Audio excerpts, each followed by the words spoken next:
Regular Insight viewers recognize her right away as a valuable resource in planning and sustaining your retirement. She's Heather Foster, investment advisor and fiduciary. Today we want to talk about planning, that year-end planning. It is time. Deadlines. 2 weeks till Christmas. It's hard to believe, isn't it? Man, that deadline alone is know. harsh. I'm like, no one's giving me gift ideas either. My girls are behind, my family's behind. There's going to be some lists. gift cards being given at my house for sure. So. Yeah, but speaking of like list of things to do before the end of the year. So contributions into 529s, that does have a deadline at the end of the year.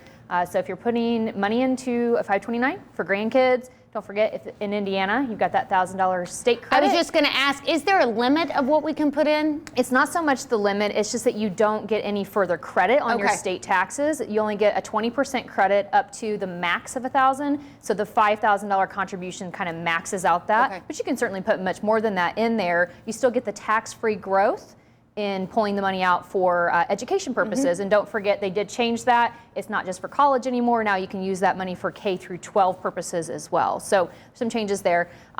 One thing I wanted to really talk about was the CARES Act. So the COVID withdrawal on a 401k.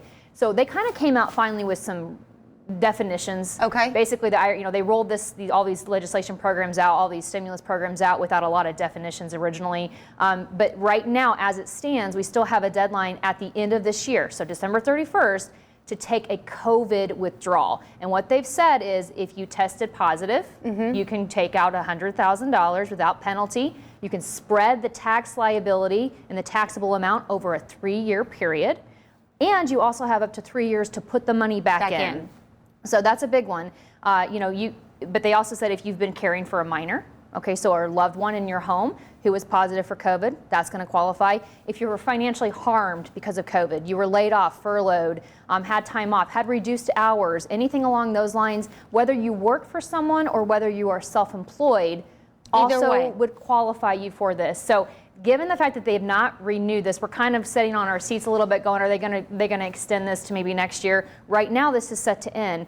And we are halfway about through the month right now. And I know in my office, we give our clients deadlines. Hey, if we're going to do something like this, we really need to get it done by the 15th or 16th, which is early next week, to make sure that we get all this done. Because when you're taking withdrawals or hardship withdrawals, those things usually are, if there's forms involved, you got to process them.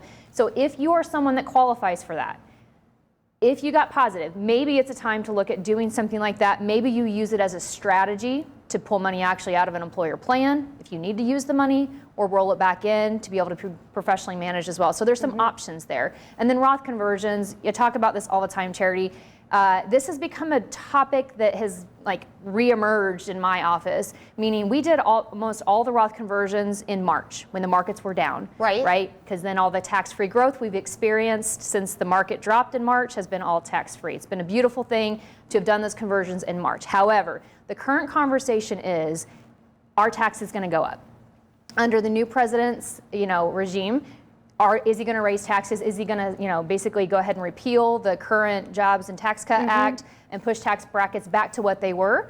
It's already currently set to sunset in 2025, the current tax rates, but they're looking at maybe pushing that a little earlier. If they do that, so the question is, again, if tax rates go up, do you do the Roth conversions now before the tax rates go up? So we're kind of getting hit in my office, I know, with people calling me going, those Roth conversions I've been putting off, I want to finally get them done. So again, if you're somebody that's been putting this kind of thing off and now you're thinking taxes are going to go up, make those phone calls to your advisor now. Don't wait till the very end, because we can't always promise that we can get conversions done. Because again, there's paperwork involved, there's things like that involved. So the deadlines for that are all going to be at the end of the year. I always tell people too, obviously your 401k contributions, if you're sending taxes out of your employer plans, to pay extra taxes or something like that, it's all done by the end of the year as well. But the big one is the COVID withdrawal. I think that's a really big one. I think because there wasn't definition put to it originally, where it said, hey, if you were financially harmed. Well, they've put some definitions there now. And one of the definitions, if you were positive,